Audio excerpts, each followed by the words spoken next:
Students, welcome back to my channel. कैसे हो आप सब? उम्मीद करती हूँ बेटा सभी अच्छे होंगे और अपना ख्याल भी रख रहे होंगे। तो बेटा आज हम करने जा रहे हैं अपनी वर्कशीट नंबर 36 साइंस सब्जेक्ट की है बेटा 10th क्लास के लिए। ओके, जिसमें हम पढ़ेंगे धातु एवं अधातु के बारे में। हिंदी मीडियम के बेटा, इंग्लिश मीडियम के लिए अलग से बनी हुई है, तो वहाँ से चेक कर लेना अगर आपको इंग्लिश की देखनी है तो। ठीक है, तो चलिए स्टार्ट करते हैं बेटा। इसमें आज आपके धातु एवं अधातु चैप्टर से कुछ क्वेश्चन आंसर आए हैं, तो चलिए बेटा उनको बारी बारी से करते हैं, बहुत ही इंटरेस्टिंग है। तो फर्स्ट क्या है बेटा कि एक तत्व ऑक्सीजन के साथ अभिक्रिया करके उच्च गलनांक वाला यौगिक बनाता है। यह यौगिक जल में भी विलय है और यह तत्व है। ठीक है, तो क्या बोला गया बेटा कि एक तत्व है ऑक्सीजन के साथ जो अभिक्रिया करके उच्च गलनांक वाला यौगिक बनाता है। बेटा हमने अपनी लास्ट वर्कशीट में पढ़ा था या फिर उससे लास्ट वाली में पढ़ा होगा कि जो मतलब हमने पढ़े थे कि गलनांक जो होते हैं, उच्च गलनांक जो सबसे था वो किसका था? कैल्शियम ऑक्साइड का था। तो बेटा कैल्शियम क्या कर रहा है? ऑक्सीजन के साथ अभिक्रिया करके क्या बना रहा है? Calcium oxide. तो बेटा देखो यही तो बोला है, ऑक्सीजन के साथ जो तत्व अभिक्रिया कर रहा है वो कौन सा होगा? तो इसलिए वो कैल्शियम होगा। इसका उच्च गलनांक था सबसे, जो हमने इधर वाली लिस्ट में पढ़ी थी। अगर आपने पिछली वर्कशीट नहीं देखी हो बेटा तो आप चैनल पर जाके देख सकते हो, आपको सारी वर्कशीट अलग से प्ले लिस्ट में मिल जाएंगी। ठीक है, अब सेकेंड क्वेश्चन क्या है बेटा? धात्विक ऑक्साइड की प्रकृति क्या है या क्या होती है? तो धात्विक ऑक्साइड की प्रकृति बेटा कैसी होती है? अक्षारीय। ठीक है, अधातु जो विद्युत की सुचालक है, अधातु बेटा जो कि क्या होती है? विद्युत की सुचालक, यानी कि विद्युत उसमें से प्रवाह होती है, तो वो कौन है? ग्रेफाइट। ठीक है, ये अपवाद है, बल्कि अधातु क्या होती है? विद्युत की कुचालक होती है। लेकिन एक ही धातु ऐसी है, अधातु ऐसी है जो क्या करती है? सुचालक है, वो है ग्रेफाइट, जो कि पेंसिल में भी पाई जाती है आपकी। ठीक है, जो पेंसिल का सुरमा होता है। अब बेटा धातु कॉपर, सिल्वर और एल्यूमिनियम को उनकी सक्रियता के आधार पर बढ़ते क्रम में नियोजित कीजिए।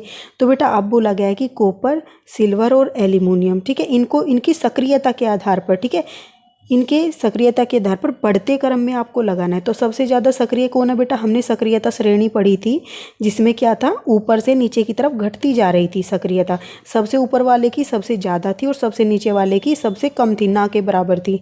ठीक है, तो उसमें बेटा सबसे पहले क्या आएगा? जिसकी सबसे कम थी, नीचे से ऊपर की तरफ जाना, हमें क्या कहा है? बढ़ते क्रम में जाना है। तो सबसे पहले क्या आएगा? सिल्वर, फिर उसके बाद कॉपर की है उससे ज़्यादा, और उससे ज़्यादा किसकी है? एल्यूमिनियम की। तो इस तरीके से बनेगा। ठीक है, अब पूछा है बेटा नेक्स्ट क्वेश्चन कि अभिक्रियाशीलता के आधार पर अवरोही क्रम में व्यवस्थित सामान्य धातुओं की सूची को क्या नाम दिया गया है? अवरोही मतलब बेटा कि घटते हुए क्रम में जो सूची बनाई गई है धातुओं की, जो उसको क्या नाम दिया गया है? तो उसको दिया गया बेटा सक्रियता। ठीक है, तो सक्रियता श्रेणी का नाम उसको दिया गया है। अब बेटा 6 क्वेश्चन क्या है?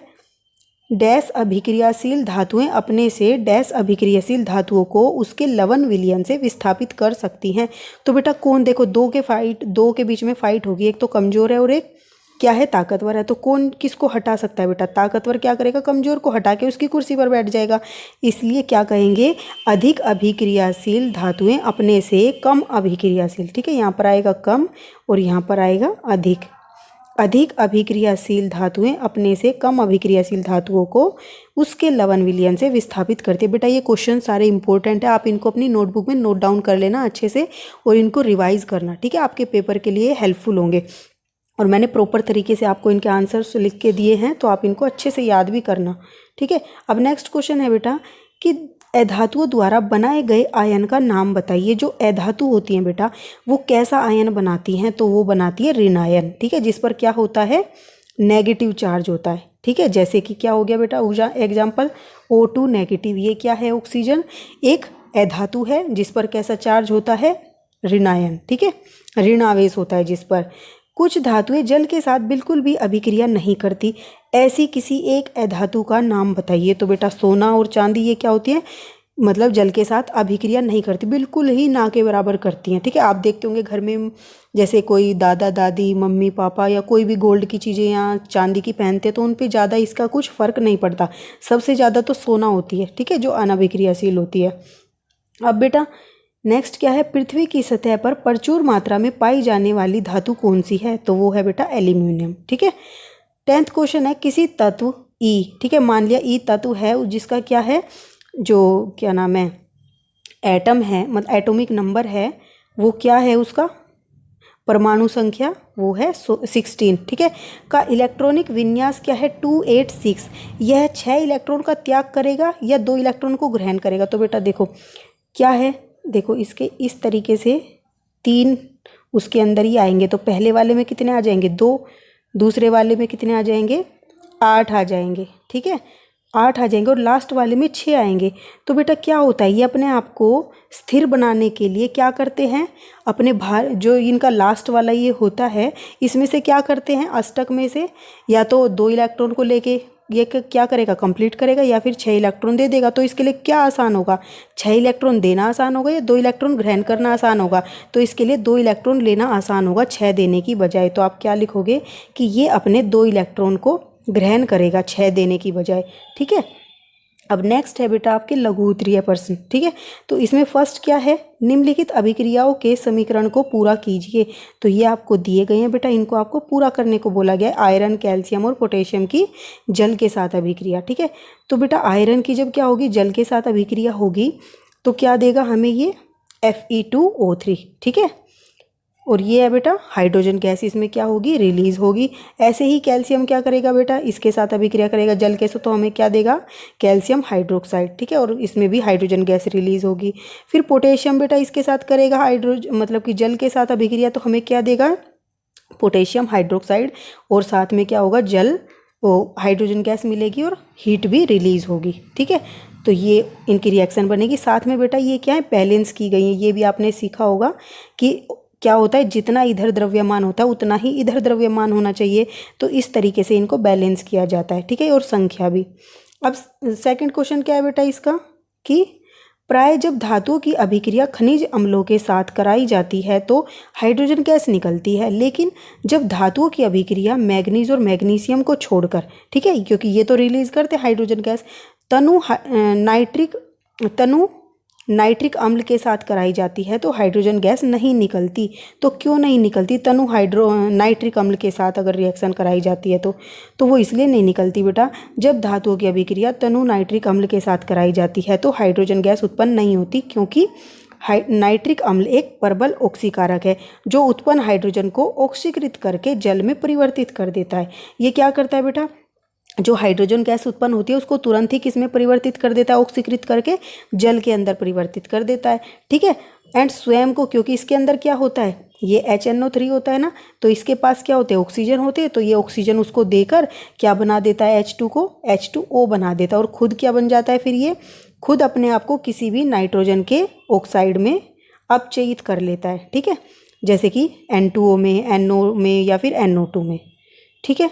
अब थर्ड क्वेश्चन क्या है बेटा कि आपको एक हथौड़ा, बैटरी, बल्ब, तार और एक स्विच दिया गया है, तो इनका उपयोग कर धातु और अधातुओं के नमूनों के बीच विभेद कैसे कर सकते हैं, ठीक है। तो ये बताना है आपको कि कैसे विभेद कर सकते हो। तो बेटा कैसे पता लगाओगे, तो आपको एक हथौड़ा दिया है, तो जब हम हथौड़े की सहायता से दी गई तार व स्विच, ठीक है, वह आएगा यहाँ पर, वह स्विच को चोट पहुँचाते हैं, पहुँच जाते नहीं बेटा पहुँचाते लिख लेना, ये मिस्टेक हो गई, पहुँचाते हैं तो तार एक पतली चादर के रूप में परिवर्तित हो जाती है, इसलिए यह क्या हुई एक धातु हुई, क्योंकि ये धातु का गुण होता है। जबकि स्विच क्या होता है टुकड़ों में टूट जाता है, इसलिए वो क्या हो गई एक अधातु हो गई। और जब हम बैटरी, बल्ब, यहाँ पर कोमा लगा लेना, बैटरी, बल्ब, तार व, ठीक है, वह स्विच की सहायता से एक परिपथ बनाते हैं तो उसमें से विद्युत को प्रवाहित कराते हैं तो बल्ब जल उठता है। तो इससे क्या होता है, कब होता है बेटा ऐसा, जब कोई धातु होती है, क्योंकि धातु विद्युत की सुचालक होती है, इसलिए वो क्या होती है बल्ब जल उठता है। तो इसी से हमें पता चलता है कि क्या है, तार एक धातु है। और यदि हम तार के ऊपर चढ़ी प्लास्टिक को बल्ब से व बैटरी से जोड़ेंगे तो बल्ब नहीं जलता, क्योंकि प्लास्टिक क्या है एक अधातु है, ठीक है, अधातु लिख लेना, अधातु है जो विद्युत की क्या होती है कुचालक होती है। तो ये हम इससे कर सकते हैं। अब बेटा सेकंड क्वेश्चन क्या दिया था इसमें कि सेकंड था धातु और अधातुओं के विभेदन के लिए इन परीक्षणों का आंकलन कीजिए।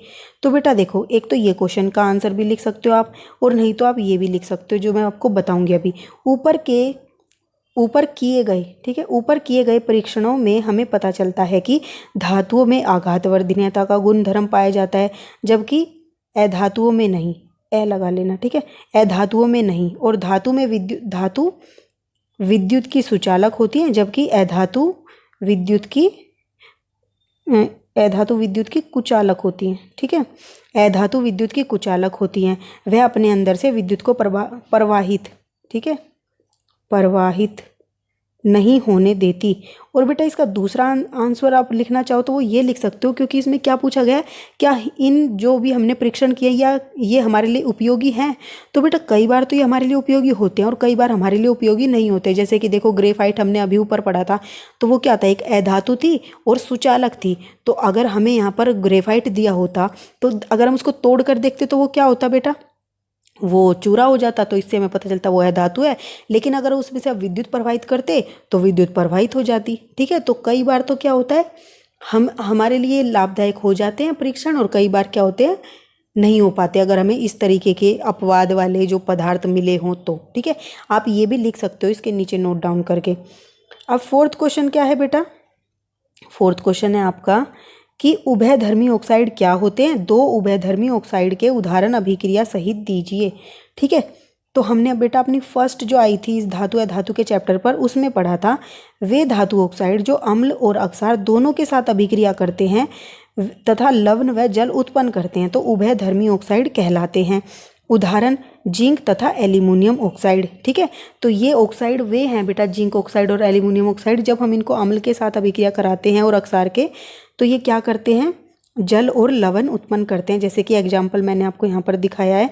फर्स्ट क्या है बेटा, ये एल्यूमिनियम ऑक्साइड, इसकी हमने किसके साथ कराई, हाइड्रोक्लोरिक अम्ल यानी कि अम्ल के साथ अभिक्रिया कराई, तो हमें क्या मिला बेटा, एल्यूमिनियम क्लोराइड मिला। ठीक है, एल्यूमिनियम ऑक्साइड से क्या मिला, एल्यूमिनियम क्लोराइड, और साथ में जल मिला। देखो जल मिला और ये क्या है, एक लवण है। अब बेटा इसकी क्या कराएंगे, अक्षार के साथ अभिक्रिया कराएंगे, जो कि क्या है, सोडियम हाइड्रोक्साइड, और ये एल्यूमिनियम ऑक्साइड था। तो ये हमें क्या देता है, सोडियम एल्यूमिनेट। ठीक है, और ये जल भी देता है, तो ये लवण है और ये जल है। ठीक है, तो ये है आपकी उभयधर्मी ऑक्साइड के उदाहरण। ठीक है, अब फिफ्थ क्वेश्चन क्या है बेटा कि कारण बताइए। गर्म जल का टैंक बनाने में तांबे का उपयोग होता है परंतु इस्पात का नहीं होता, तो ऐसा क्यों होता है बेटा। तो गर्म जल का टैंक बनाने में तांबे का प्रयोग होता है परंतु इस्पात का नहीं, क्योंकि कॉपर जल के साथ जल की किसी भी अवस्था में अभिक्रिया नहीं करता। मतलब कि चाहे वो द्रव अवस्था में हो, चाहे वो वाष्प अवस्था में हो, या फिर चाहे वो ठोस अवस्था में, वो किसी के साथ भी अभिक्रिया नहीं करता है कॉपर जल के साथ। ठीक है, ये भी हमने फर्स्ट अपनी वर्कशीट में पढ़ा था बेटा, इसलिए सभी वर्कशीट को अच्छे से समझा करो। ठीक है, और जबकि क्या होता है, इस्पात क्या है, एक लोहे की मिश्र धातु है जो भाप के साथ अभिक्रिया करके धातु के ऑक्साइड बना देती है। इसलिए गर्म जल का टैंक बनाने के लिए तांबे का प्रयोग किया जाता है, इस्पात का नहीं किया जाता।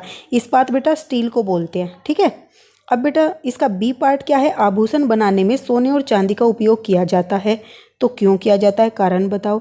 तो बेटा क्यों किया जाता है, आप खुद भी सोचो। सबसे इम्पोर्टेंट क्या है, इसमें चमक होती है। तो आभूषण बनाने के लिए सोने व चांदी का प्रयोग इसलिए किया जाता है क्योंकि यह कम अभिक्रियाशील होती है, तन्य होती है, आघातवर्धनीय होती है और चमकदार होती है।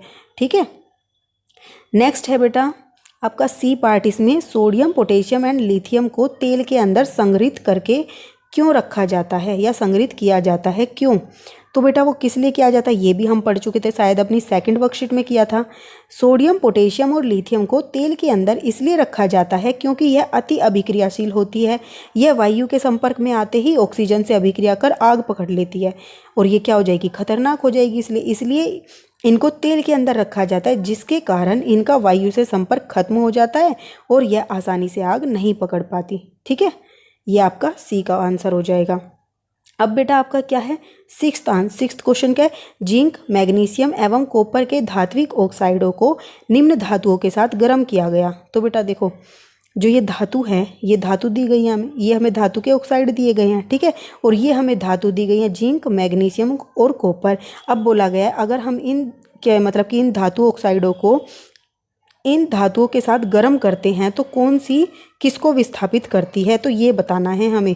तो बेटा कौन किसको करेगी, आपको किसका पता होना चाहिए, सक्रियता श्रेणी का पता होना चाहिए। तो यहाँ पर हमें 3 दी गई हैं। ठीक है, 1 मिनट। तो बेटा यहाँ पर हमें क्या दी गई हैं, 3 दी गई हैं। ठीक है, कौन कौन सी, जिंक मैग्नीशियम और कॉपर। तो सबसे ज़्यादा इसमें कौन होती है बेटा अभिक्रियाशील, जिंक सबसे ज़्यादा होती है। ठीक है, उसके बाद सॉरी बेटा मैग्नीशियम क्या होती है, सबसे ज़्यादा होती है, और फिर जिंक होती है, और फिर उसके बाद कौन होती है, कॉपर। तो अब यहीं से आप पता लगा लो। तो अगर जिंक ऑक्साइड को क्या करेंगे हम, जिंक में डालेंगे तो कोई अभिक्रिया नहीं होगी। यहाँ पे आप ये लिख देना कोई अभिक्रिया नहीं, ठीक है। और मैग्नीशियम के साथ कराएंगे तो बेटा क्या होगा, मैग्नीशियम तो जिंक से ज़्यादा है, तो क्या करेगा, मैग्नीशियम ताकतवर हो गया और जिंक क्या है, कमज़ोर है। तो ये क्या करेगा, इसको इसकी कुर्सी से हटा के खुद बैठ जाएगा, यानी कि ये विस्थापित कर देगा। और कॉपर क्या है बेटा, कॉपर जिंक से कमज़ोर है, तो ये इसको विस्थापित नहीं कर पाएगा, तो ये नहीं, कोई अभिक्रिया नहीं होगी। फिर मैग्नीशियम ऑक्साइड है बेटा, तो मैग्नीशियम तो सबसे ताकतवर है, तो इसको तो कोई नहीं हटा सकता, ठीक है। तो जो ताकतवर होता है उसको तो कोई कुछ नहीं कहता, तो इसमें कोई अभिक्रिया नहीं होगी। फिर बेटा कॉपर ऑक्साइड है, तो देखो कॉपर ऑक्साइड तो सबसे लास्ट में आया, सबसे कमज़ोर है, तो इसकी कुर्सी पर तो कोई भी आके बैठ सकता है। तो जिंक भी आके बैठ सकता है, मैग्नीशियम भी, ठीक है। 1 मिनट। तो बेटा देखो जिंक भी इस पे आके बैठ सकता है, और क्या नाम है, जिंक भी आके बैठ सकता है, और कॉपर क्या नाम है, मैग्नीशियम भी आके बैठ सकता है, ठीक है। तो विस्थापन हो जाएगा मैग्नीशियम के द्वारा भी और जिंक के द्वारा भी। लेकिन कॉपर तो कॉपर ऑक्साइड है, तो कॉपर ही है, तो यहाँ पर कोई अभिक्रिया नहीं आएगा, ठीक है। तो ये आपका आंसर। आपको अभी सक्रियता श्रेणी का पता होना चाहिए, आप आसानी से कर सकते हो फिर इनको। अब बेटा आपका 7वां क्वेश्चन क्या है, 7वां क्वेश्चन है आपका कि किसी एक ऐसी धातु का उदाहरण दीजिए जिसकी आघात वर्धनीयता सबसे अधिक हो और एक जिसकी ऊष्मा की सुचालकता सबसे अधिक हो। तीसरे में जो उन्मुक्त अवस्था में नहीं पाई जाती हो, ठीक है, जो कि उन्मुक्त अवस्था में नहीं पाई जाती वो बताना है। तो बेटा देखो यहाँ पर तीनों का आंसर है। फर्स्ट क्या है, जो कि क्या है, सबसे अधिक, क्या पढ़ा था हमने बेटा, 1 मिनट, क्या पूछा गया था, जो सबसे अधिक आघात वर्धनीय हो, ठीक है। तो सबसे अधिक आघात वर्धनीय कौन होती है बेटा, सोना, मतलब इसको हम किसी भी तरीके के आकार में ढाल सकते हैं, ठीक है। तो ये होता है आघात वर्धनीयता। और बेटा बी क्या है, सिल्वर, मतलब कि सिल्वर जो है सबसे ज़्यादा क्या नाम है, ऊष्मा की सुचालक होती है। अब कहोगे आप कॉपर लिखते हैं हम तो, लेकिन बेटा कॉपर इसलिए लिखते हैं और कॉपर का यूज हम इसलिए करते हैं क्योंकि वो सस्ता होता है सिल्वर के कंपैरिजन में। सिल्वर क्या होता है, महंगा होता है, तो सिल्वर का अगर हम तारों को लगा देंगे जगह जगह पर तो चोरी हो जाएगी उनकी, ठीक है। तो इसके बाद अगर पूछा जाएगा तो कॉपर लिखोगे। पहले क्या होता है, सबसे ज़्यादा ऊष्मा का सुचालक सिल्वर होता है, ठीक है। उसके बाद बेटा फिर बोला था उन्मुक्त अवस्था में कौन सा धातु नहीं पाया जाता, तो वो एल्यूमिनियम है जो उन्मुक्त अवस्था में नहीं पाया जाता, ठीक है। और भी होते हैं धातु ऐसे ही, और का भी नाम लिख सकते हो आप यहाँ पर। फिर नेक्स्ट है बेटा 8वां क्वेश्चन है आपका कि एल्यूमिनियम में ऐसा कौन सा गुण है जिसके कारण उद्योग जगत में इसकी काफ़ी मांग है। तो उसका ऐसा कौन सा गुण है बेटा एल्यूमिनियम का, तो एल्यूमिनियम आसानी से उपलब्ध होने वाली सस्ती धातु है। देखो बेटा उद्योग जगत में तो जो चीज़ सस्ती होती है उसका ज़्यादा डिमांड होती है, तो एल्यूमिनियम आसानी से उपलब्ध होने वाली सस्ती धातु है। इस गुण के कारण उद्योग जगत में इसकी अधिक मांग है। और साथ ही यह विद्युत की सुचालक भी है, तन्य, ये आधान्य आएगा यहाँ पर, ठीक है, तन्य है और आघातवर्धनीय भी है, ठीक है। अब बेटा 9वां क्वेश्चन क्या है आपका, जब एक धातु X की अभिक्रिया ठंडे जल से कराई जाती है, ठीक है, तो X की अभिक्रिया ठंडे जल से कराई जा रही है, वह एक अक्षारीय लवण देता है जिसका आणविक सूत्र क्या है, XOH। वह गैस Z का निष्कासन करता है। तो आपको कुछ समझ आ रहा होगा बेटा इससे, देखो Z मतलब कि गैस निकल रही है Z, तो इससे कौन सी गैस निकलती है बेटा, धातु की जब अभिक्रिया होती है ठंडे जल के साथ अभिक्रिया कराएंगे तो हाइड्रोजन गैस निकलेगी, ठीक है। यह आसानी से आग भी पकड़ लेता। अब देखो बेटा हमें इसकी हिंट मिल गई कि ये क्या हो सकता है, कौन थे बेटा ऐसे धातु जो आग पकड़ लेते थे, सोडियम था, पोटेशियम था और लिथियम था, ठीक है। तो X, Y और Z को पहचानिए और इस रासायनिक अभिक्रिया को लिखिए, तो ये हमारे लिए अब आसान हो गया पहचानना। तो क्या है बेटा, वो क्या हो सकता है, X धातु सोडियम भी हो सकती है और पोटेशियम भी हो सकती है, ठीक है। और Y बेटा क्या है, Y बोला गया है इसको, देखो X की अभिक्रिया ठंडे जल के साथ की, हमें ये प्राप्त हुआ XOH, ये Y है, ठीक है। और हमें क्या मिली, Z मिला था, यहाँ पर Z लिखना बेटा, ठीक है, Z मिला था। तो अब ये क्या हो सकते हैं, X क्या है बेटा हमारा सोडियम हो सकता है, जल के साथ अभिक्रिया कराई और हमें क्या दे दिया, देखो X की जगह Na लिख दो तो सोडियम हाइड्रोक्साइड दे दिया, ठीक है। और साथ में क्या दिया, ये हाइड्रोजन गैस दे दी, ठीक है। तो ये अभिक्रिया है वो, और इसमें साथ में ऊर्जा भी निकलती है बेटा, आप वो भी लिख दोगे। अब नेक्स्ट क्वेश्चन क्या है बेटा कि दी गई संरचना को देखिए, लिखिए, फिर रासायनिक सूत्र लिखिए उसका, धातु और अधातु बताइए कौन से, और ऋणायन और धनायन बताइए। तो बेटा यहाँ पर देखो आप, यहाँ पर आपको रासायनिक सूत्र इसका क्या होगा, Na2O, ठीक है, क्योंकि दो इसमें क्या है, सोडियम है और एक इसमें ऑक्सीजन है, तो Na2 बनेगा। और बेटा इसमें धातु कौन सी है, धातु है सोडियम, ठीक है, और अधातु कौन सी है, ऑक्सीजन। अब ऋणायन किस पे बनेगा बेटा, ऋणायन कौन बनाते हैं, हमने अभी पढ़ा था अधातु बनाते हैं, तो अधातु कौन है, ऑक्सीजन, तो O2 नेगेटिव का इसका ऋणायन बनेगा, क्योंकि इसने देखो दो लिए हैं, ठीक है। और यहाँ पर क्या होएगा, सोडियम पर एक आएगा, क्योंकि दोनों ने एक एक दिया है, एक इसने दिया एक इसने दिया, तो जिसने दिया है उस पर प्लस का साइन आ जाता है धनायन का, ठीक है। तो आप इसको कैसे लिखोगे बेटा, इसको आप ऐसे लिखोगे, ये इसका रासायनिक सूत्र है, धातु क्या है, सोडियम है, अधातु क्या है, ऑक्सीजन है, ऋणायन ये है और धनायन ये है, ठीक है। अब बेटा दीर्घ उत्तरीय प्रश्न कर लेते हैं, 3 है बस। दो परमाणु ए और बी से बनने वाले यौगिक के निर्माण में ए 2 इलेक्ट्रॉन को त्याग करता है, बी 1 इलेक्ट्रॉन का त्याग करता है। ए और बी के बीच बनने वाले आबंध की प्रकृति क्या है, और ए और बी से बनने वाले इस यौगिक का सूत्र भी समझाइए। तो बेटा देखो, ए और बी के बीच बनने वाले आबंध को क्या कहेंगे, जब भी दो आयन होते हैं जो इलेक्ट्रॉन का त्याग करते हैं वो क्या होते हैं, आयन बन जाते हैं। और आयन की जो प्रकृति होती है, आबंध बनता है, वो कैसा होता है, आयनिक होता है, ठीक है। तो ए और बी के बीच बनने वाले आबंध की प्रकृति कैसी होगी, आयनिक होगी। और वो फॉर्मूला कैसा होगा बेटा, क्योंकि देखो ए ने क्या किया था, ए ने 2 इलेक्ट्रॉन का त्याग किया था, और बी ने क्या किया था, बी ने किया था 1 इलेक्ट्रॉन का त्याग। तो देखो बेटा, अब हमें ये 2 इलेक्ट्रॉन देगा, ठीक है, लेकिन बी तो सिर्फ एक ही ले सकता है, तो इसके पास 2 हैं, तो ये किसको दे सकता है, 2 हैं, इसको 2 देने हैं, तो एक तो ये इसको दे देगा और एक इसको दे देगा, यानी कि 2 बी की ज़रूरत होगी हमें, ठीक है। और ए क्या है, ए 1 की ज़रूरत होगी, तो इसका फॉर्मूला ए बन जाएगा और 2 बी, ठीक है, समझ आई ये बात।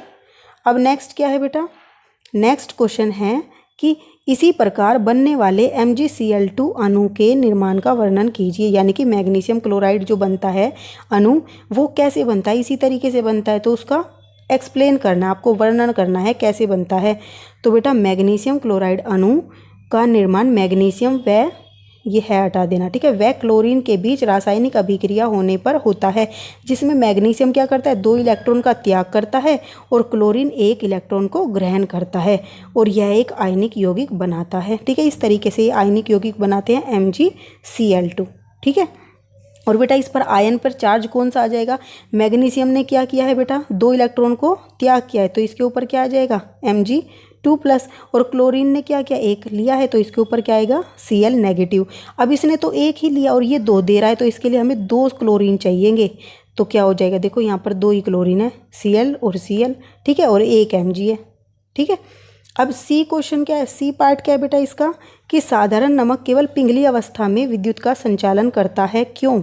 तो जो साधारण नमक है, साधारण नमक किसको बोलते हैं, जो हम घरों में यूज करते हैं, ठीक है, उसका फॉर्मूला क्या है बेटा, NaCl, ठीक है। तो साधारण नमक केवल पिंगली अवस्था में विद्युत का संचालन करता है, क्यों, क्योंकि पिंगली अवस्था में साधारण नमक में उपस्थित आयन स्वतंत्र रूप से गति करते हैं, ठीक है। जैसे ही विद्युत प्रवाहित होती है तो वे जो विपरीत आवेश वाली इलेक्ट्रोड की तरफ गति करने लगते हैं, और वो स्वतंत्र आयन क्या करते हैं, जैसे उसमें से विद्युत प्रवाह होती है तो वो जो अलग इलेक्ट्रोड होती है, जो हमने पढ़ी थी बेटा अपनी लास्ट वर्कशीट में, ये इलेक्ट्रोड, तो ये अपोजिट की तरफ मूव करने लगते हैं, ठीक है, और इसकी वजह से क्या होता है, विद्युत का संचालन हो पाता है, ठीक है। तो कुल मिलाकर पिंगली अवस्था में इसलिए हो पाता है क्योंकि उसमें आयन जो हैं स्वतंत्र होते हैं, ठीक है, गति कर सकते हैं, और जो ठोस अवस्था होती है उसमें वो गति नहीं कर पाते। अब डी क्या है बेटा, NaCl का गलनांक उच्च क्यों होता है, तो NaCl का गलनांक उच्च इसलिए होता है बेटा, क्योंकि क्या होता है, साधारण नमक का गलनांक उच्च इसलिए होता है क्योंकि इसमें उपस्थित आयनों के बीच मजबूत अंतर आयनिक आकर्षण बल होता है, जिसको तोड़ने के लिए अधिक ऊर्जा की आवश्यकता होती है। इसलिए NaCl का गलनांक क्या होगा, उच्च होगा, क्योंकि ज़्यादा ऊर्जा चाहने के लिए हमें क्या करना पड़ेगा, उसे ज़्यादा तापमान देना पड़ेगा, और ज़्यादा तापमान का मतलब क्या, उसका गलनांक ज़्यादा है, ठीक है। तो बेटा ये सारी चीज़ें देखो, सारे क्वेश्चंस हमारे रिलेटेड है अपनी लास्ट वर्कशीट से, अगर आपने अच्छे से समझी होंगी तो। अब देखो बेटा सेकंड क्वेश्चन क्या है, निम्नलिखित गुणों के आधार पर धातु और अधातुओं में अंतर बताइए, तन्य, आघातवर्धनीय, घनत्व, रूप, विद्युत सुचालकता। तो बेटा ये आपने फर्स्ट वाली में ही पढ़ा था अपना ये सारा, ठीक है, तो आप अपनी फर्स्ट वर्कशीट से भी कर सकते हो इस चैप्टर की, जो कि क्या है, शायद 32 थी वो, ठीक है। तो ये है धातु सतह चमकदार होती है, इसकी चमकीली नहीं होती, कठोरता में धातुएं सामान्यतः कठोर होती हैं, ये कठोर नहीं होती। रूप में बेटा क्या होता है, ये ठोस रूप में होती हैं और ये गैसीय में होती हैं या फिर ठोस में पाई जाती हैं, ठीक है। लेकिन अपवाद भी होते हैं इनके, वो भी याद रखना, इसी पर क्वेश्चंस बनते हैं अपवाद पर, ठीक है। आघात वर्धनीय होती हैं बेटा, पीट पीट कर चादरों में बदला जाता है। तन्य मतलब कि तारों में खींचा जा सकता है इनको। विद्युत मतलब विद्युत का प्रवाह होने देती है और ये विद्युत का प्रवाह नहीं होने देती। इसी तरीके से घनत्व है और धात्विक है, ये सब आप कर लेना, ठीक है, पढ़ चुके हो पहले से ही। अब बेटा नेक्स्ट क्वेश्चन क्या है आपका, लास्ट भी है, और ये एक्वारेजिया क्या है। ए तो पार्ट ये है और बी क्या है, धातुओं की अन्य लवण विलयनों के साथ अभिक्रिया पर संक्षिप्त टिप्पणी लिखिए। तो एक्वारेजिया क्या है बेटा, एक्वारेजिया है जब दो अम्लों सांद्र हाइड्रोक्लोरिक अम्ल व नाइट्रिक अम्लों को एक निश्चित अनुपात यानी कि 3:1 में मिलाया जाता है, ठीक है, सांद्र हाइड्रोक्लोरिक अम्ल को। तो क्या होता है, तो उसे प्राप्त विलयन को एक्वारेजिया विलयन आएगा बेटा, बी नहीं आएगा, विलयन या अम्लराज विलयन कहा जाता है। यह भभकता द्रव होने के साथ साथ प्रबल संक्षारक भी है, ठीक है, जो क्या कर देता है, दूसरों को हाईली कोरोसिव होता है, ठीक है, मतलब कि एक तरीके से कह दो कि जिस पर भी गिर जाएगा उसकी चमक भी खत्म हो जाती है, ठीक है, या फिर क्या हो जाता है, वो वहाँ से एक ब्लीचिंग टाइप कह लो, जैसे एसिड होता है ना, वो हर चीज़ को हटा देता है, तो ये एसिड ही है बेटा। और ये दोनों आपस में मिलने से क्या हो जाते हैं, और भी ज़्यादा खतरनाक हो जाते हैं, प्रबल हो जाते हैं, जिसका प्रयोग सोने व चांदी को गलाने में किया जाता है, ठीक है, गलाने के लिए किया जाता है। अकेले इन दोनों में, ठीक है, दोनों में सोने को गलाने आएगा, ठीक है, सोने को गलाने की क्षमता नहीं है। इस जल को रॉयल जल भी कहा जाता है, और ये भी है बेटा, ठीक है, ये लाइन आप ऊपर भी लिख सकते हो कि इस जल को रॉयल जल भी कहा जाता है, आप यहाँ लिख सकते हो, ठीक है। और ये अकेले तो कर नहीं सकते ऐसा काम, लेकिन अगर इन दोनों को इस अनुपात में मिला देंगे तो ये क्या करेंगे, सोने को गला सकते हैं। और ये ही एक ऐसा विलयन है जो सोने और प्लेटिनम को क्या कर सकते हैं, गला सकते हैं, ठीक है। अब बी जो था बेटा हमारा, क्या बोला था कि जब धातु अन्य लवण विलयनों के साथ अभिक्रिया करती है, तो वो बताना क्या होता है। जब धातु अन्य लवण विलयनों के साथ अभिक्रिया करती हैं तो अधिक अभिक्रियाशील धातु कम अभिक्रियाशील धातु को उसके लवण विलयन से विस्थापित कर देती है और खुद का लवण विलयन बना देती है। इस अभिक्रिया को विस्थापन अभिक्रिया कहते हैं। यानी कि बेटा क्या है, जब क्या होते हैं, एक ताकतवर है और एक क्या है, कमज़ोर है। ताकतवर क्या, कमज़ोर ने क्या किया हुआ बेटा, एक कुर्सी पर बैठा है अपनी, और ताकतवर आया, उसने देखा ये बैठा है, तो वो क्या करेगा, उसको हटा के खुद बैठ जाएगा। तो उसने क्या किया, इसको हटा दिया, इसी हटाने को बोलते हैं विस्थापन। तो ये होती है विस्थापन अभिक्रिया। लेकिन अगर बेटा ऐसा हो कि एक ताकतवर बैठा है और एक कमज़ोर आ रहा है, तो वो क्या इसको हटाने की हिम्मत करेगा, नहीं करेगा। तो ये क्या होती है, यही लिखा हुआ है नीचे कि जब क्या होता है, लेकिन कम अभिक्रियाशील धातु अधिक अभिक्रियाशील धातु को उसके लवण विलयन से विस्थापित नहीं कर पाती। एग्जाम्पल भी आपको दिए गए हैं बेटा, जैसे कि जिंक है, जिंक क्या है, कॉपर से अधिक अभिक्रियाशील है, तो ये ताकतवर है, ये इसको यहाँ से हटा के खुद बैठ जाएगा और क्या बना देगा, अपना विलयन ZnSO4, ठीक है, और ये हट गया।